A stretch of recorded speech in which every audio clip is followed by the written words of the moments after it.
In the last price prediction, we were right here and said I would be interested in taking a long right here from this level. We took the short and I wanted to have a bigger dip, and we did right on the next candle.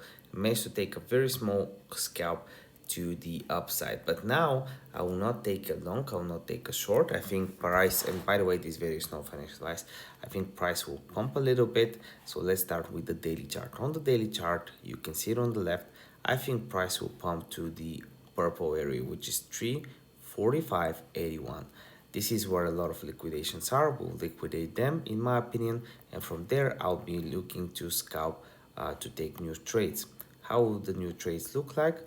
I'm looking to get a nice buying opportunity, selling opportunity, I mean, there, especially if I see longs closing just like they did right here. I don't think I don't have to get this trade because I have other trades open, but this will be the perfect setup for me. If you want to learn more about my strategy, use the link in the description down below to sign up for my course. I'm up a lot on different wallets. And also, I'll have a link to my Signals chat and to BloFin. BloFin are currently giving away a $30 bonus and a bunch of other stuff. Check it out, link in the description down below. Then see you in the next video. Bye.